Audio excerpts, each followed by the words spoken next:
What's up, YouTube? Back with another video. About to get ready to get started on my Civic that I picked up from a good friend of mine. It sat probably about 4 years. He had the car ever since I met him back in like the mid 2000s. The car was bone stock. Actually, it's the first Honda I ever worked on in my life. Then after that, I got my 93 EG Coupe. But I ain't gonna ramble off on it. But that was my first Honda. But this is the first Honda I actually worked on. So after selling mine, I got a another Civic. I bought a 4-door, so I got an EK 4-door. We'll get into that in another video. But this one, like I said, it's the first Honda I worked on. So other than my EG, it holds a special place in my heart. So I'm kind of glad I got it. So I'm still debating if I'm going to make it a, not necessarily straight street car, but take like the radio out, just little stuff like that.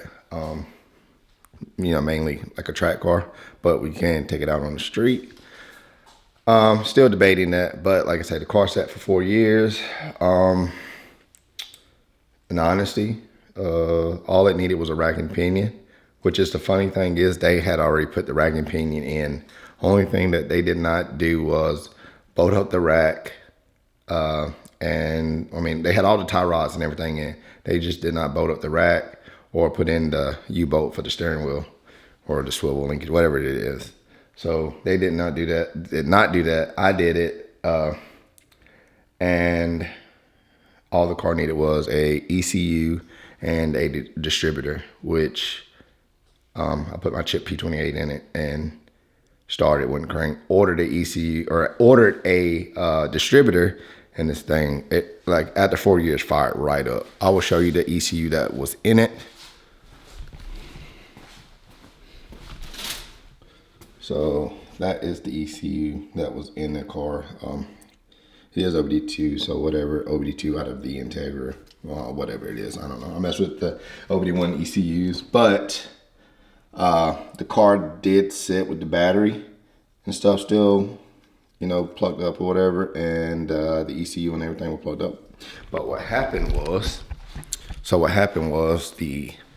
think they said the windshield was leaking, so the whole floor was like, had water in it. But they did fix it because after I bought it, because the car sat for like another 3 months. The car sat for another 3 months and the floorboard still dry. So, so either way it go, it's fixed now. The only thing that I need to do other than paint it is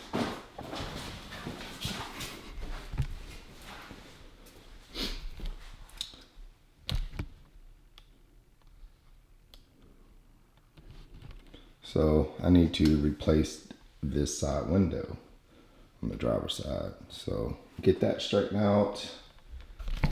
Yeah, so we get that fixed. I mean, the car drives fine. Like I said, I drove it off the trailer to the garage and she's just chilling, man.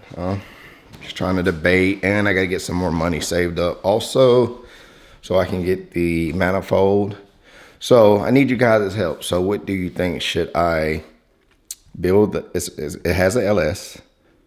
Should I build a LS and go LSV, or do a pretty much built LS with, I think they only make like stage 2 cams if you can get them, or regrinds, some Delta cams or whatever. What is the Delta 272s? See if I can get a set of them.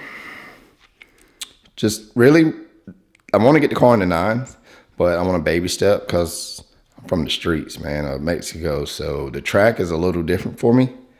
So I'm just trying to get, you know, some seat time, honestly. So I can do that and then focus on building another motor in the background.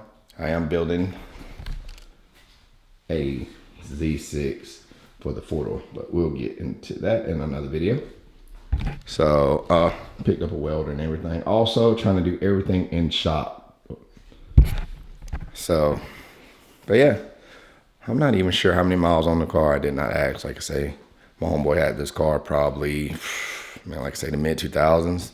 I mean, this thing was bone stock, and he kept it really clean, man, when he had it, other than it sitting for, 4 or 5 years. But he kept this thing clean. Like, it even has the tie down for the battery. It was a really clean swap. Drove good, and like I said, it still drives good. So honestly, I still think I'm gonna boost it. Check this out.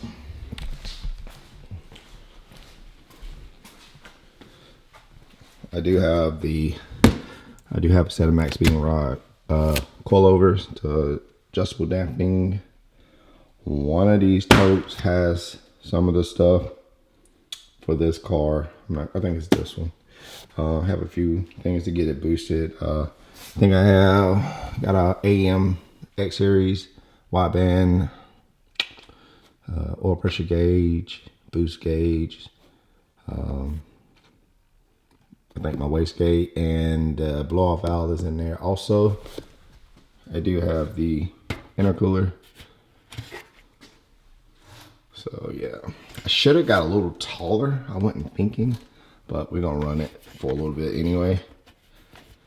See what the intake air temps do. And I do have, which like I said, what they call a boosty boy setup, which is crazy because I was doing this, man, back in like the mid 2000s. So, but I wasn't familiar with YouTube and doing all that stuff, and not really a camera guy until some years ago. But anyway, I still suck at it, but I'm giving it my best. So we do have a GT35, max speed and rod GT35 at that, which I ran one on my STI, made over 400 on 14 pounds, and yeah. So I do have a GT30 on my single cam, which I beat the living daylights out of it. Sometimes when I do drive it, I don't drive it like that, but it's on like 10 pounds and she loves it until she blows, but But anyway, the turbos hold up so far good. So thinking about putting it on here and maxing it out, which I think is another guy that actually goes to Shady Side, has an Integra with a GT35 on it on stock bottom end. I think 22 pounds. I'm not sure the power, but stock LS was loving it. So thinking about doing that until, like I say, I still try to pick up another short block or a long block, preferably a short block, and then I can find a V16 or GSR head. If not, I'm gonna go full, do a 4-piston head on it. So we got a lot of plans for it, guys. The body is pretty much mint, other than when we were loading it on the trailer. I had the door open while they were still pushing, and yep, that little dinky thing right there. The paint. Did have it stanced at one point in time, so the fenders are rolled, but not much. Just rolled in the inside, so they're not like actually, it's not as bad as I thought it was gonna be. I thought it was like really rolled, like really bad. Could be just me, or they did a good job, but it looks pretty good. I got the front bumper off. Like I say, probably about to start on it maybe Monday. But yeah, man. So yeah, let me know what you guys think. I got a lot of videos. I got a lot of stuff coming up. And like I say, I love turbos personally. I've been turboing stuff since the mid 2000s. Been tuning since the mid 2000s. Just want to learn a lot more, honestly. Street tuning is that, not actual dyno, which would be great. That is my dream, is to get a dyno. I'm pretty sure a lot of people's, but if you work hard enough, you probably can. Like I said, I just bought this house, so things going to be a little, I ain't gonna say rough, but a little tight for a little bit. Just might have to work a little bit of overtime and get my shirt stuff going, which I'm about to start back working on. But anyway, I'm just rambling. But yeah, let me know what you guys think. I'm gonna shut this video off, and I will catch you guys in the next one.